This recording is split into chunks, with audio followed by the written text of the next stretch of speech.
Este programa tem apoio cultural da CNM, Confederação Nacional dos Metalúrgicos. Começa aqui mais um Entrevistas no Café do Sindicato dos Bancários no centro de São Paulo. A conversa hoje é com uma das maiores celebridades do mundo jurídico internacional. Nós vamos conversar com o jurista espanhol Baltasar Garzón, ele que botou o ditador Pinochet na cadeia. O ditador Pinochet, que é um dos ídolos do presidente Bolsonaro.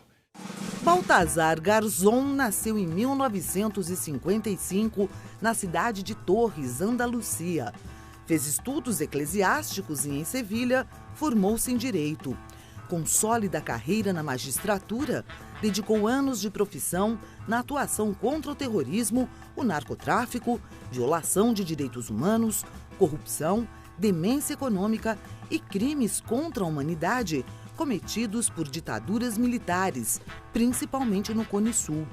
Foi autor de um marco na jurisprudência global ao pedir a prisão do ditador chileno Augusto Pinochet em Londres, em 16 de outubro de 1998. Baltasar Garzón recebeu prêmios e também se tornou alvo de ameaças e retaliações. Em 2012, a Corte Espanhola determinou que ficasse suspenso por 11 anos. Mesmo assim, segue com a tarefa de reunir evidências e argumentos para promover justiça e paz social.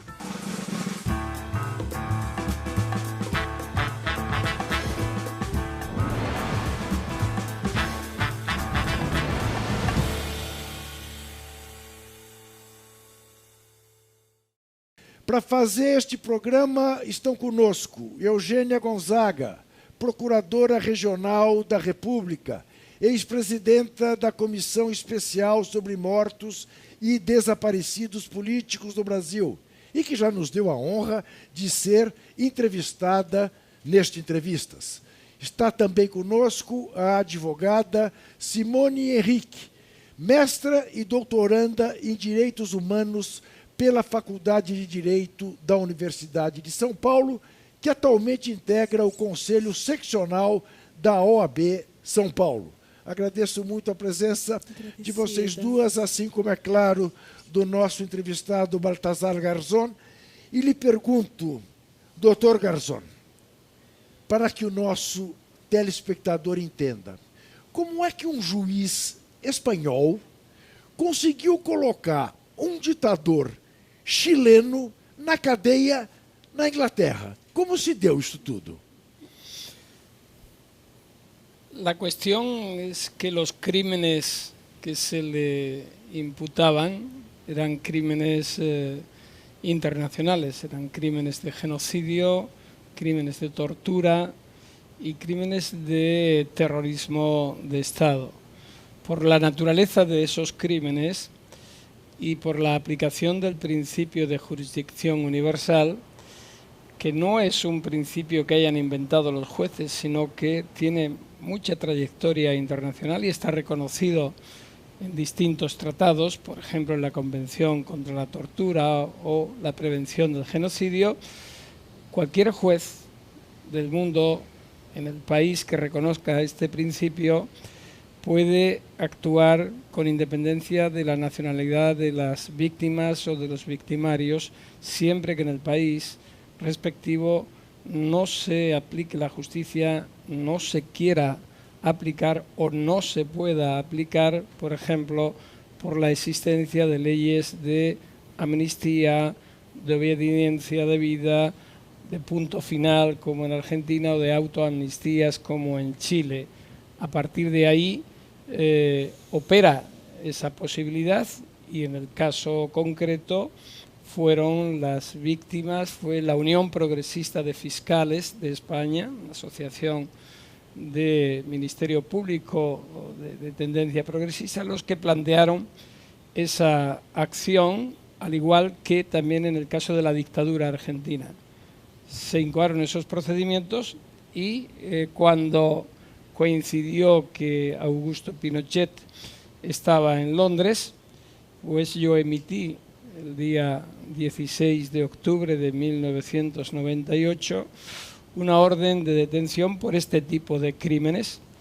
La justicia británica, el juez competente, accedió a esa orden y comenzó un proceso de extradición que se ganó, es decir, que Pinochet tenía que haber sido entregado a España, pero que por un acuerdo político entre Chile, España y Gran Bretaña finalmente fue devuelto a Chile para que, ahora ya sí, en ese momento, había procedimientos abiertos y fue desaforado y el juez Juan Guzmán Tapia, el juez chileno, siguió procedimiento, le procesó y finalmente no fue enjuiciado porque falleció. Curiosamente, y en un brindis de alguna forma, yo creo que el único que hizo a los derechos humanos, falleció el Día de los Derechos Humanos, sí, el 10 de diciembre de 2006. Agora, por que até hoje o caso do Pinochet é um caso único na história do direito internacional? Por que outros juízes não agiram da mesma forma que o senhor agiu em relação a outros ditadores que passeiam pelo mundo afora? Quizás fue el segundo caso, aunque por la importancia aparece como el primero. ¿Ah, sí? El primer caso fue el represor argentino Adolfo Stilingo, que fue también detenido y puesto preso, este sí en España, por orden mía, en 1997, un año antes.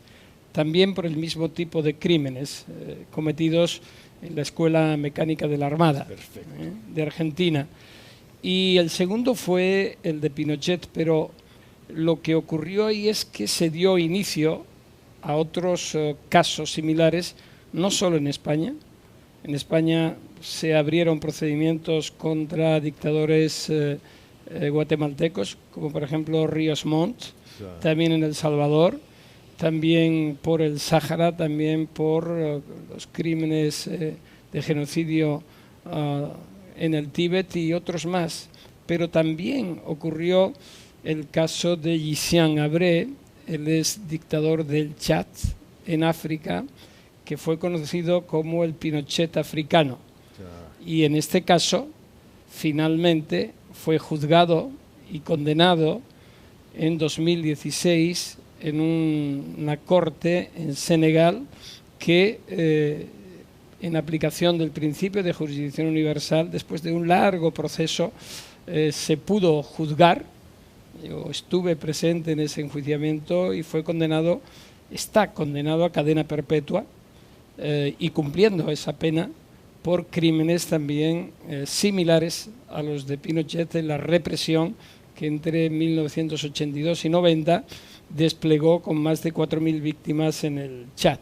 De modo que fue el inicio y el precedente muy importante y sobre todo quizás lo que se abrió también es la posibilidad de, ante esa acción internacional, que los propios países se dieran cuenta que la impunidad no podía ser mantenida de acuerdo con la normativa internacional de defensa de los derechos humanos, de derecho humanitario y de derecho internacional de los derechos humanos. Y de ahí que también otro de los efectos de la aplicación de ese principio de jurisdicción universal fuese la cooperación. Cuando en España se cerraron los procesos, lo que hicimos fue trasladar todo lo que habíamos investigado a Chile, Argentina, a Guatemala, a El Salvador, a otras jurisdicciones. Fue aprovechado, reabiertos los procedimientos, anuladas las leyes de impunidad y hasta el día de hoy, tanto en Chile como en Argentina, como en Guatemala, como en otros países, continúan los jueces, juezas, fiscales de esos países enjuiciando, acusando y condenando o absolviendo a quienes fueron perpetradores y represores de crímenes de lesa humanidad y de trascendencia internacional. Perfeito. Eugênia. Acho importante, se o senhor me permite, primeiro registrar, né, como aplicadora da lei aqui no Brasil, procuradora da República, que há 20 anos no Brasil nós tentamos aplicar leis internacionais para esses mesmos perpetradores, violadores das leis internas e externas. E não tivemos êxito nenhum, não conseguimos. E o senhor, realmente, para nós, foi um divisor de águas na história desse tipo de aplicação dessa legislação internacional. Em todos esses casos que o senhor citou, haviam vítimas espanholas. Esses casos que estavam com o senhor diziam respeito a espanhóis que morreram em outros países. E no Brasil, nós temos espanhóis, temos italianos, argentinos, chilenos que morreram aqui. E nem assim nós não conseguimos avançar. Então, gostaria que o senhor explicasse um pouco mais como foi esse início dessa atuação tão importante que nos inspirou. Era essencial que tivesse vítimas espanholas? No en ese momento. No necesariamente. No en ese momento. Ah. Ahora ya sí. Porque agora sim. uno de los resultados de todos estos años, que puede ser positivo o puede ser negativo, es que al final el ámbito de la jurisdicción universal puro, que era el que recogía la ley española orgánica del Poder Judicial de 1985, no tenía en cuenta la nacionalidad de las víctimas. Claro. Es lo que se llama el principio de jurisdicción universal puro. Perfeito. Que es el último reducto de defensa de las víctimas. Perfecto. Entonces, son crímenes internacionales, Perfecto. la víctima es universal, Perfecto. la nacionalidad no importa, como no importa para la catalogación como crimen de guerra, como crimen de lesa humanidad, crimen de genocidio. Pero lo que ocurre es que después se han ido produciendo reformas que, para acotar ese espacio en principio tan amplio, establecieron determinados vínculos de conexión con el país que investigaba, y uno de ellos es el de principio de personalidad pasiva, que es el de la nacionalidad de las víctimas, pero no necesariamente. Ahora ya sí, pero en ese momento no.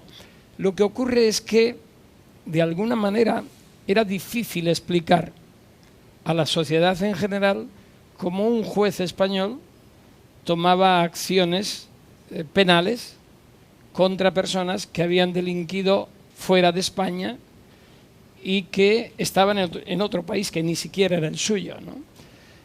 Y en el relato de hechos se dio preferencia o prioridad a las víctimas de nacionalidad española, que había muchas, tanto en el caso de Argentina como en el caso de Chile, de la dictadura chilena. Pero no fue exclusivo. Se identificaban como víctimas españolas y se identificaban los demás casos. El general Prat, por ejemplo, Orlando Letelier, es decir, lo que fue la operación o el operativo Cóndor, se consideró como un crimen netamente internacional, de terrorismo internacional, y por tanto perseguible de acuerdo con la normativa internacional. El sentido de la jurisdicción universal es el combate contra la impunidad. Es decir, es el último reducto de las víctimas para que los hechos no queden impunes. El caso es que, por ejemplo, en Argentina, por aplicación del principio de jurisdicción universal, al paso del tiempo se ha producido la situación inversa. En España yo intenté abrir la causa por los crímenes franquistas en 2008 y la justicia española dijo no, revocó mi decisión y además me abrió procedimiento por haber investigado. Y fui suspendido por 2 años por esa causa y juzgado y absuelto por el caso de la investigación del franquismo, lo cual no deja de ser una aberración porque habíamos aplicado el mismo principio para perseguir crímenes en el extranjero. Pero la jurisdicción universal es de ida y vuelta. Cuando las víctimas españolas no pudieron recibir justicia por los crímenes franquistas, en España plantearon la correspondiente querella criminal en Argentina. Y al día de hoy hay una causa abierta en Argentina, en el Juzgado Federal de María Servini de Cubría, donde o en la que se investigan esos crímenes. Y hay órdenes de detención internacional contra ciudadanos españoles. Y también casos de Paraguay, por ejemplo, en el genocidio de los indígenas de la etnia H y también de los represores de Stroessner, hay procedimiento abierto también en Argentina. Y se ha conseguido que Paraguay comience a investigar. Es decir, lo importante del principio de jurisdicción universal es que obliga a moverse a los actores en momentos en los que en el país respectivo, haciendo un mal uso del principio de soberanía y de territorialidad, lo utiliza para proteger impunemente a quienes han atacado a la sociedad mediante la tortura, la desaparición forzada de personas, etcétera, y de esa manera descubrir esa falsedad de apelar al principio de soberanía. Yo recuerdo que uno de los argumentos que se daban desde el gobierno chileno de la época y desde otras esferas contrarios a este principio decía, es una invasión del principio de soberanía y de territorialidad. Y el argumento para mí es muy fácil de contradecir. Un país cuando ratifica un convenio y reconoce este principio, cede parte de su soberanía y pasa a ser soberanía compartida. Y se hace voluntariamente desde la ratificación. Por tanto, lo que tienes que hacer es cumplirlo. Lo único que no puedes hacer es no hacer nada. É claro. Nós vamos fazer um rapidíssimo intervalo e vamos voltar com a pergunta da nossa companheira Simone. Antes, eu quero te lembrar, você que acompanha a TVT e quer ajudar a manter esse canal, assim como a Rádio Brasil Atual no ar, você pode contribuir com o nosso financiamento coletivo, a nossa vaquinha virtual. Acesse catarse.me/TVT e faça uma assinatura. Nós voltaremos em seguida. Até já.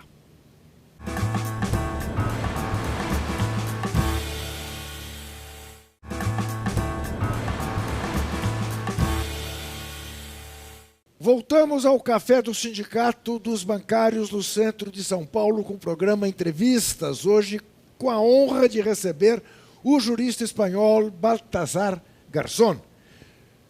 É com você. Doutor Baltasar, eu quero agradecer a oportunidade de travar contato com um operador do direito que realmente impactou a história universal. Eu vou fazer uma pergunta mais provocadora por conta do Estado, por conta de uma particularidade que o doutor detectou, que é o Estado sendo violador de direitos humanos. Mas, ao mesmo tempo, o judiciário também faz parte do Estado. Como denunciar e punir violações de direitos humanos quando o próprio Estado promove esses crimes contra a humanidade? Bueno, no debería de existir incompatibilidad en esa situación si el Estado es un Estado democrático y el Estado de Derecho rige y la separación de poderes es algo real y no ficticio. Si el poder político o el Ejecutivo controla al judicial o el judicial se deja controlar por el poder político o se aproxima hasta el punto de confundirse, evidentemente es una contradicción y sería algo imposible de asumir que pueda haber una justicia independiente. Pero si la justicia es independiente, uno de los casos, evidentemente, los que tiene que demostrar esa independencia es cuando los crímenes se cometen desde la estructura del Estado. Yo voy a poner un ejemplo de mi propio país. En los años 90, década de los 80, pero la investigación fue en los años 90, hubo una serie de acciones de guerra sucia contra el terrorismo, auspiciados desde determinadas estructuras del Estado y financiadas también con fondos públicos. La investigación yo la inicié en el año 88 y dio lugar a la condena de varios policías, y luego en el año 95, 96, 97, 98 se hizo la investigación y finalmente hubo condena de un ministro del Interior, de toda la estructura policial antiterrorista y también de la Guardia Civil por secuestro, torturas, etcétera, ¿no? Y fue el Poder Judicial el que confrontó. Fue muy duro, fue difícil, porque yo recuerdo que tuve que investigar a miembros del gobierno en activo y propuse el procesamiento ante la Corte Suprema del que en ese momento era presidente del gobierno, que era Felipe González. Bueno, finalmente los fiscales, por un voto de diferencia, no decidieron seguir el procedimiento contra él y fue llamado como testigo. Pero su ministro de Interior y otros responsables lo hicieron. ¿Fue fácil? No.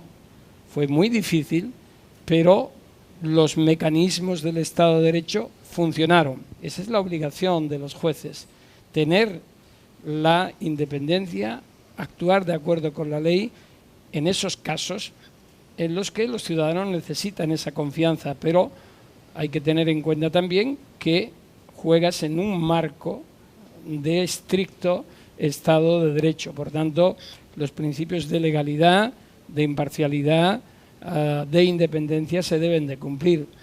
Por eso no es fácil, pero no es imposible, y creo que si se consigue se fortalecen no solo las instituciones, sino que se producen unos efectos favorables. En el caso español se produjo un efecto colateral beneficioso, y es que Francia había cesado la colaboración antiterrorista porque no se investigaban en España los crímenes cometidos en el sur de Francia por la guerra sucia.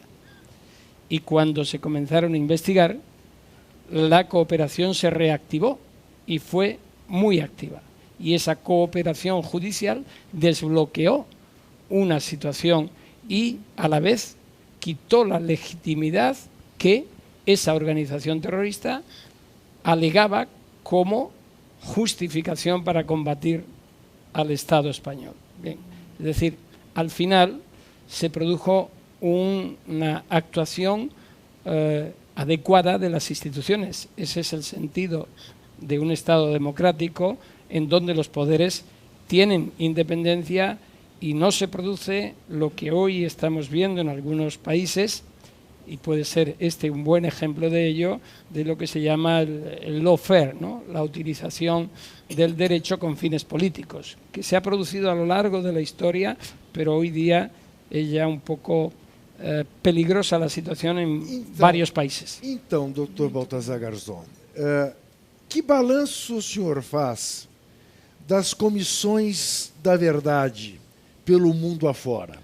Sensação que eu tenho, por exemplo, aqui, desse nosso lado do mundo, na América do Sul, as comissões da verdade na Argentina e no Chile caminharam a ponto de punir, prender os responsáveis pelos crimes cometidos durante as suas ditaduras, No Brasil, elas tiveram apenas, que não é pouco, eu concordo, mas apenas o condão de permitir que a sociedade tivesse a informação sobre o que aconteceu. Mas ninguém foi punido do lado do Estado que cometeu a violência. Na Espanha, pelo que o senhor diz, ainda pior, porque até hoje os crimes do franquismo não estão punidos.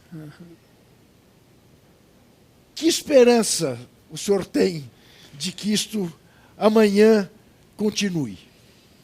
La verdad es que es muy difícil dar con una solución uniforme para todos los países y casos. Es más, es imposible, porque son fenómenos diferentes, diversos. Si uno piensa que los juicios de Nuremberg, que están catalogados como el punto nuclear del nuevo derecho penal internacional, los principios de Nuremberg, solo se guiaron en los 22 casos que juzgaron porque no había más sillas para poner a otros responsables, como consta en los anales, pues tienes que tomar decisiones de hasta dónde llega esa justicia y el tipo de justicia. Es decir, la justicia cuando enfrenta crímenes de lesa humanidad, crímenes masivos, tiene que ser una justicia estrictamente retributiva, es decir, condenar y establecer una pena, o puede haber otras fórmulas de justicia como la justicia restaurativa.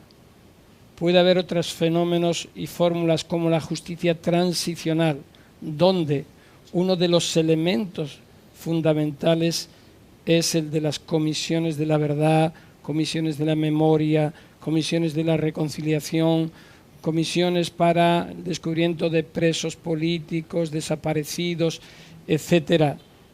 Pero si esto es así, ¿cómo hay que diseñarlos? ¿En qué casos? Más de 40, creo que son 42, 43 las comisiones de la verdad que ha habido a nivel nacional en distintos países del mundo, y en otros, como en España todavía, después de más de 80 años, hemos sido capaces de ponernos de acuerdo en la creación de una comisión de la verdad. Y de hecho, estamos reclamando esa creación porque ni siquiera en la Ley de Memoria Histórica de 2007 se recoge esa posibilidad. Las comisiones de la verdad son un mecanismo necesario para dar respuesta a lo que es el derecho fundamental de las víctimas a la verdad, esencialmente a la verdad, a la justicia, a la reparación y garantías de no repetición. Yo tengo que reconocer que mi opinión actual no coincide con la opinión originaria en cuanto a la persecución de los crímenes más graves contra la humanidad. Inicialmente yo solo creía en la exigencia de justicia retributiva, es decir, juicio ordinario, condena al máximo de pena. Pero reconozco que eso puede funcionar en determinados casos, y después de cierto tiempo o ciertos años después de que el conflicto ha terminado. Pero si tomamos el ejemplo de Colombia, sí, donde más de 300.000 hechos criminales, donde cerca de 50.000 personas entre grupos paramilitares, guerrilleros, responsables públicos, actores armados, etcétera, tendrían que responder, resulta imposible asumir que en un país donde el 85% de los casos quedan impunes pueda tener una respuesta desde la justicia. Claro. Entonces hay que diseñar unos mecanismos de justicia transicional. Sí. En Colombia, por ejemplo, se ha hecho el sistema de justicia especial para la paz, que incluye una comisión de la verdad, que no produce efectos en el ámbito penal. Podría haberse establecido que sí, pero se estableció que no. Perú sí se estableció que los resultados de la Comisión de Reconciliación pudieran ser después base documental para el enjuiciamiento, y se produjo. En Sudáfrica se dice no hubo ningún caso penal, sí los hubo, escasos, pero hubo condenas fuertes, incluso durante muchos años, para responsables como ministro del Interior, por ejemplo. Entonces, el mecanismo de la Comisión de la Verdad es un mecanismo absolutamente fundamental para lo que se llama la memoria anamnética, es decir, la justicia anamnética, que va desde la memoria, desde las víctimas, y entonces hay que hacerlas partícipes. En una Comisión de la Verdad no pueden estar ausentes las víctimas, tienen que participar y tienen que construirse esa verdad, porque después la respuesta luego es muy importante, pero siempre es una justicia de mínimos, se tiene que cumplir. Por tanto, desde mi punto de vista, el derecho fundamental de las víctimas, antes que ningún otro, es el de la verdad, y después el de la justicia, pero la justicia no necesariamente el tipo de justicia absoluto.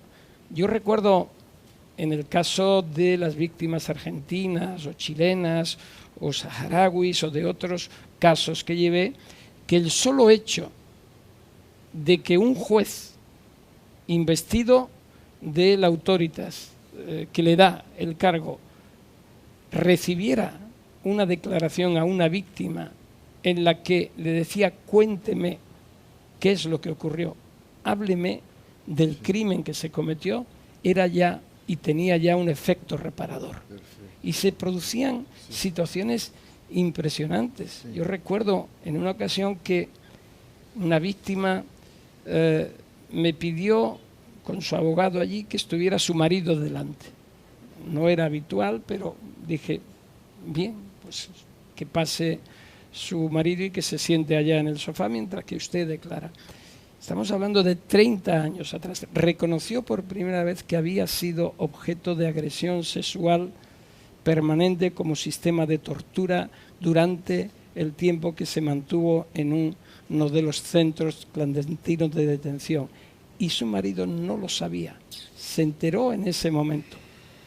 Es decir, el efecto catártico de la justicia en este caso fue impresionante, porque bueno, al final acabamos todos llorando allí porque la situación era muy grave. Entonces, cuando dicen, bueno, es que son pocos los casos, no entienden lo que es el efecto balsámico de la justicia en estos casos, ante víctimas que se han pasado años y años sin que nadie en su país o fuera de su país le haya abierto la puerta de la justicia. Por eso es tan importante, aunque los resultados sean magros, es decir, sean pocos, es fundamental la construcción de esa verdad, la construcción de un relato compartido, que puede ser diverso, pero tiene que darse esa posibilidad.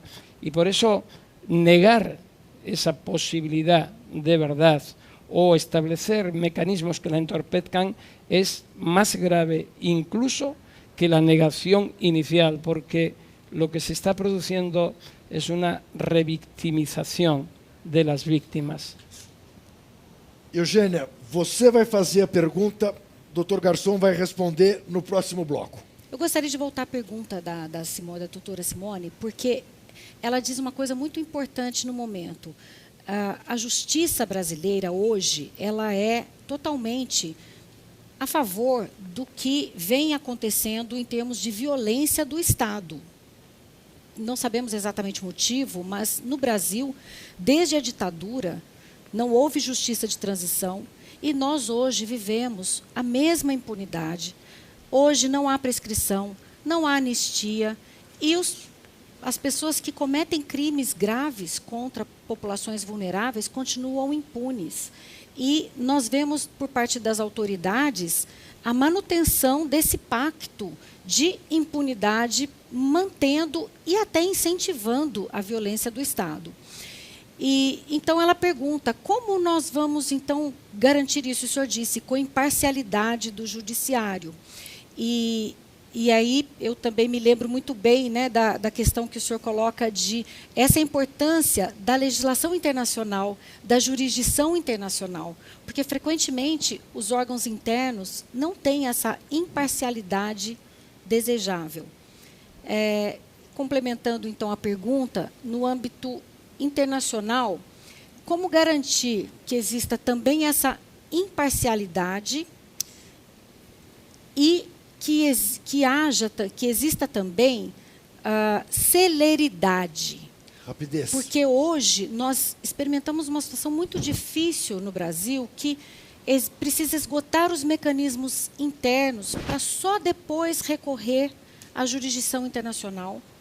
Tivemos agora um exemplo recente na Nicarágua, em que a Corte Interamericana de Direitos Humanos, pela primeira vez, determinou uma cautelar, mas também com um cumprimento muito longe do desejado. E, enquanto isso, essas pessoas estão morrendo, 100, 300, 400 num mês só. Então, enquanto a gente não consegue essa imparcialidade da justiça interna, nós precisamos muito da jurisdição internacional, que demora a vir, que também temos medo da imparcialidade e, pior, daí só para encerrar, esses princípios todos tão importantes para a jurisdição internacional, como o do juízo universal e a cooperação internacional, como o senhor citou o exemplo entre França e Espanha e permitiu prender terroristas, eles hoje vêm sendo utilizados como instrumento de geopolítica.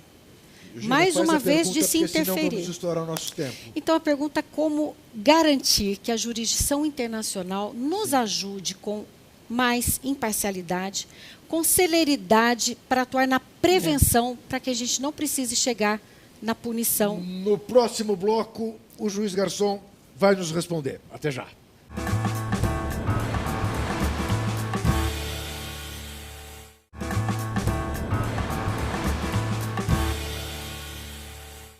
Voltamos ao café do Sindicato dos Bancários no centro de São Paulo com o programa Entrevistas. Hoje, conversando com o jurista espanhol, quase latino-americano, Baltasar Garzón, que tem uma resposta a dar para a Eugênia.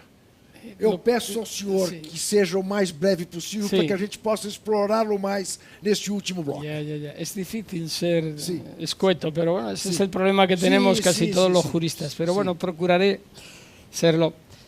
Lo que Eugenia plantea es fundamental, es cómo congeniar la acción rápida de la justicia con los criterios de imparcialidad, con la cooperación jurídica internacional, cuando se enfrentan crímenes que son internacionales o tienen impacto internacional, porque los distintos mecanismos judiciales o de defensa de derechos humanos son nacionales, pero también internacionales, y es difícil esa compenetración. Bien, hay un tema que es esencial, son los medios que el Poder Judicial en cada país tiene para desarrollar su labor. Los mecanismos procesales también, si son ágiles o no son ágiles. También la convicción y la preparación que los operadores judiciales tengan. Y ahí entra algo que es fundamental. Durante muchos años, los jueces de cada país han enfocado su preparación exclusivamente hacia dentro, en un estricto valor positivista de las normas, como si la comunidad internacional o el derecho penal internacional no existiera. Y existe, y es parte del derecho interno, pero cerraron los ojos. Lo que ocurre ahora es que, afortunadamente, y si no es así, hay que exigir que sea así, cada vez se integra más ese derecho internacional a través de resoluciones como las en el Sistema Interamericano de Derechos Humanos, la Corte Interamericana de Derechos Humanos. Pero claro, aquí surge otro problema. Cuando, por ejemplo, respecto de Brasil, hay dos sentencias paradigmáticas, una la del caso Araguaia de 2010 y otra la del caso Herzog de 2018, donde se dice que una ley de amnistía no puede evitar el deber de investigación de los hechos criminales y de los posibles o presuntos responsables, pues claro, tenemos un problema, pero ese problema es interno y es no asumir que el derecho interamericano es parte del derecho brasileiro. Cuando este paradigma sea asumido, se agilizará la respuesta. La cooperación jurídica internacional, yo que soy esencialmente internacionalista y universalista, es decir, que no considero que las fronteras deban de ser un obstáculo, abogo por espacios más abiertos a la hora de la cooperación jurídica internacional. Afortunadamente, en la Unión Europea se ha conseguido. Ha sido una construcción de más de 50 años, pero no hay fronteras en el ámbito de las órdenes de entrega, de las órdenes de detención, de las órdenes de investigación. ¿Y por qué? Porque hay una confianza y una solidaridad entre jueces, fiscales y operadores judiciales. Es decir, yo me fío de lo que dice un juez alemán o un juez italiano, como ellos confían en lo que dice un juez o una jueza española. Ese es un mecanismo fundamental. Y aquí en Latinoamérica existe esa posibilidad. Lo que ocurre es que hay un problema. Y es que la interferencia política se detecta. Es decir, el poder político trata de medrar en el poder judicial. Y a veces el poder judicial se presta a ello en determinados países. Y ese sí es un problema que dificulta absolutamente la persecución de este tipo de crímenes. ¿Cómo hacer? Claro. ¿Cómo hacer? Bueno, pues erradicando esa situación, persiguiendo esas conductas, exigiendo que se cumpla lo que ya está escrito en las leyes y en los tratados. Es una cuestión de pedagogía, de educación. Es decir, cada uno tiene su experiencia. Nosotros vivimos en España una dictadura por 40 años.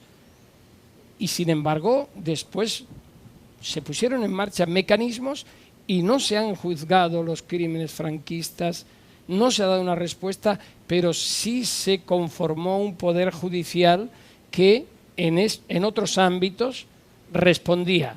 No lo han hecho y es un baldón gravísimo. Para mí, deslegitima en gran parte toda la construcción del poder judicial en España, que no hayamos sido capaces hasta hace 2 días, hasta el día 24 de septiembre de 2019, en que por primera vez el Tribunal Supremo, la Sala de lo Contencioso Administrativo, ha decidido aceptar el recurso del gobierno para exhumar los restos del dictador Franco del Valle de los Caídos. Por primera vez hay una sentencia reparadora para las víctimas. Por primera vez se ha puesto el interés de las víctimas por delante de los victimarios.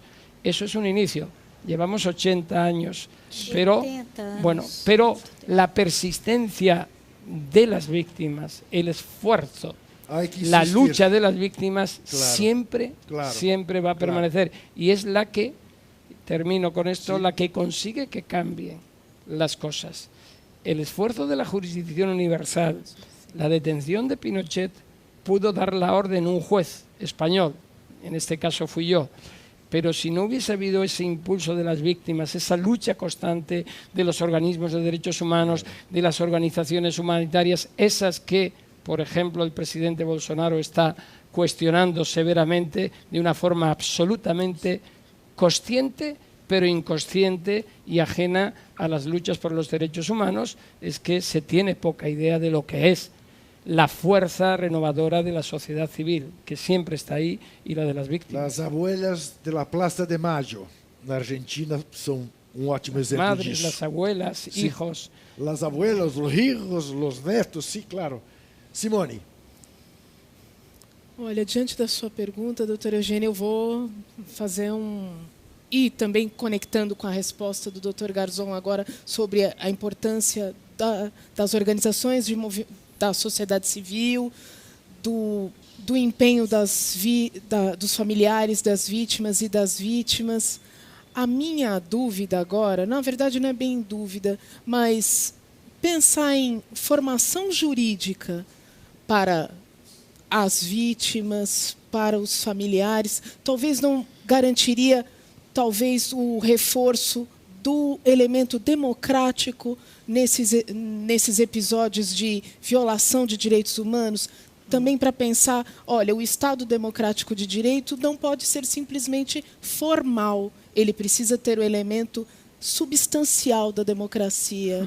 É uma sugestão que me surgiu. Sí, esta mañana hablaba yo con mi buen amigo Paulo Banucchi de que hay muchos juristas, muchos jueces, fiscales, operadores judiciales que ven los derechos humanos simplemente como un conjunto de normas y de interpretación jurídica.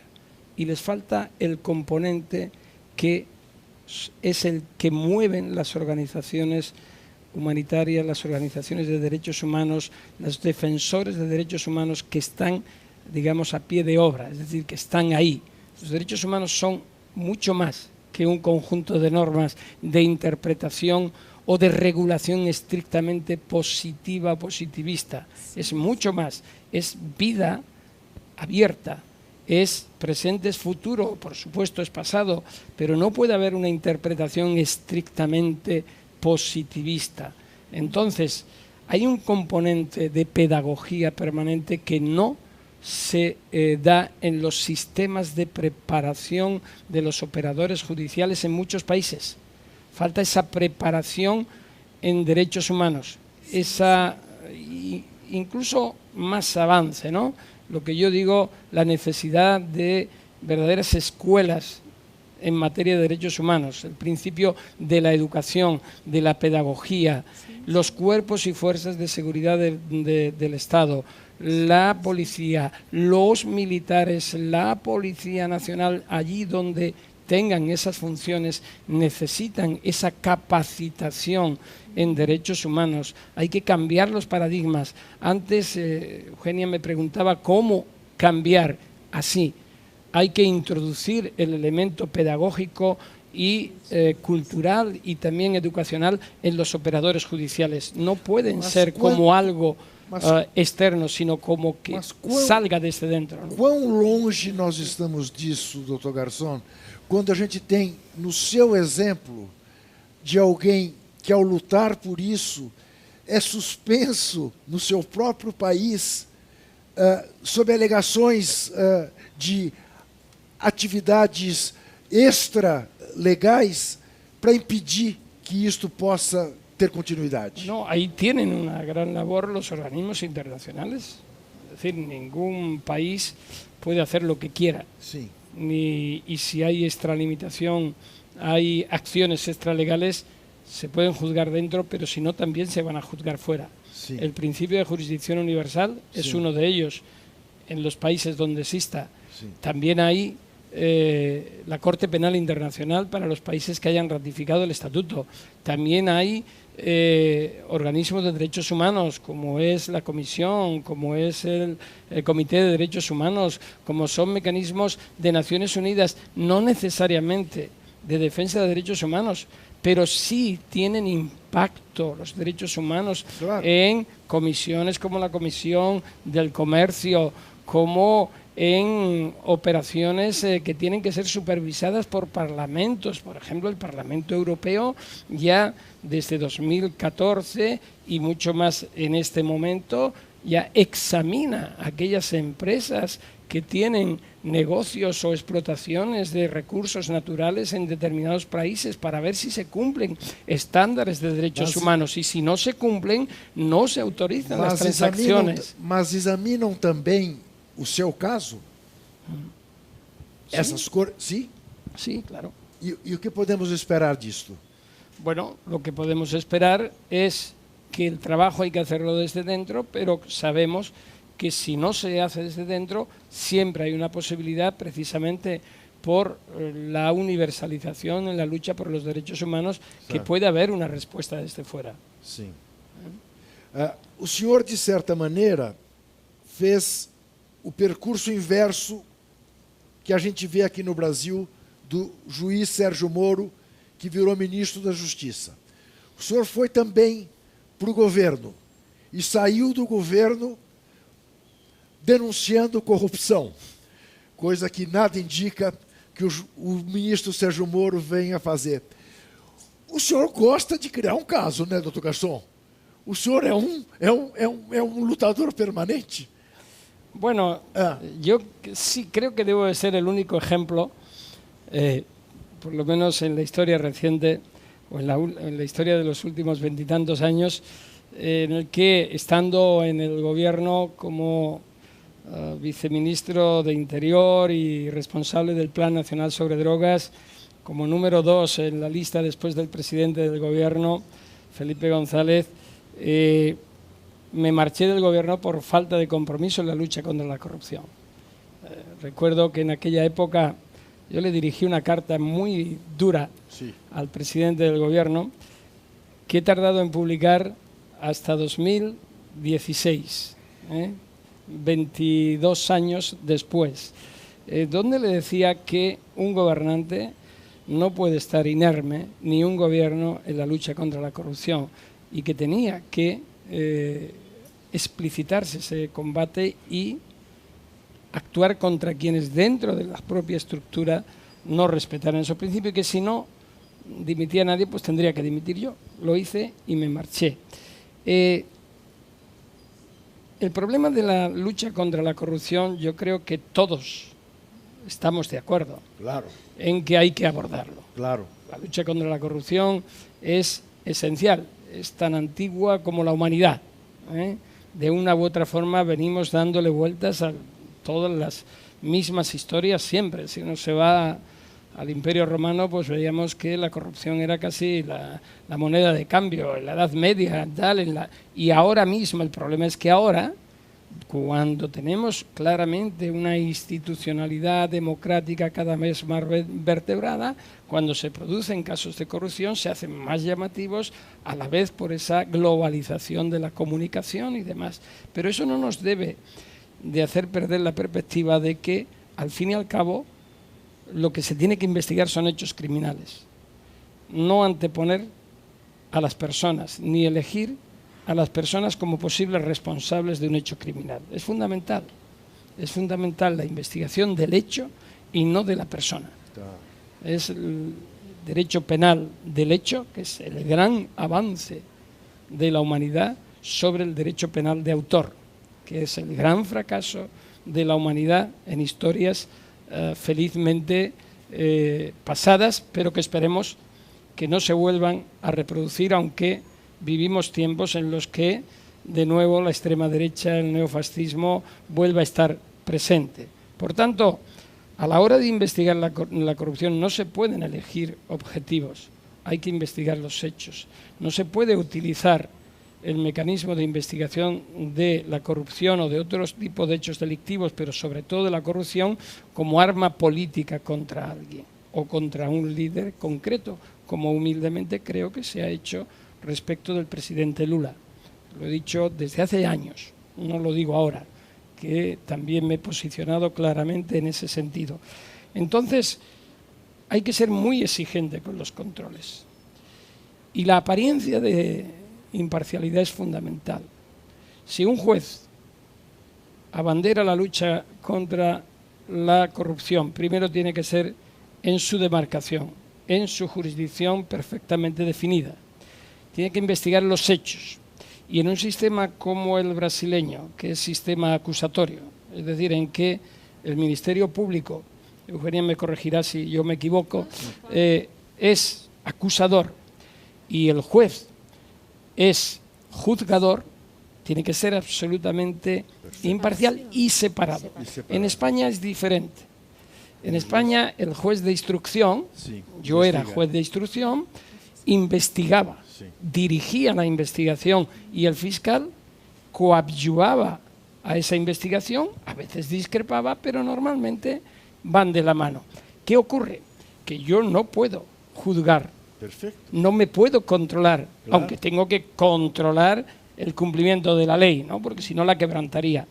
Es otro tribunal el que ve los recursos y un tercer tribunal el que sin contacto absoluto con nada juzga. Bien, el papel de Sergio Moro, de los jueces federales, es este último. Por tanto, si hay interferencias entre acusador y juzgador, la apariencia de imparcialidad se pierde.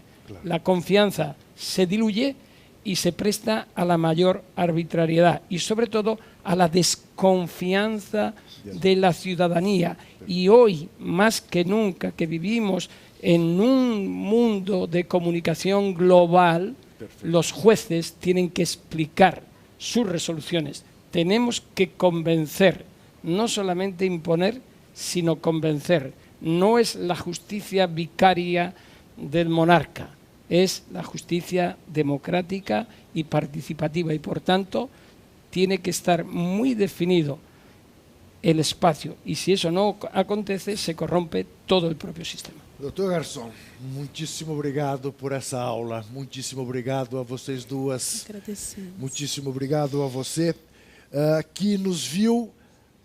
Quero lembrar que o juiz, o ministro Moro, quando o juiz não apenas investigou, mas além de investigar, julgou, além de julgar, sentenciou, além de sentenciar, hoje, como ministro, é o carcereiro do ex-presidente Lula, porque é ele quem controla a Polícia Federal. Lembro que temos entrevistas toda quinta-feira às 10 da noite aqui na TVT de São Paulo, canal 44.1. Lembro que no YouTube é ao vivo, a qualquer hora, em qualquer lugar do planeta. Lembro ainda que para nos apoiar, acesse o endereço catarse.me/TVT. Até semana que vem e não se esqueça, desesperar jamais.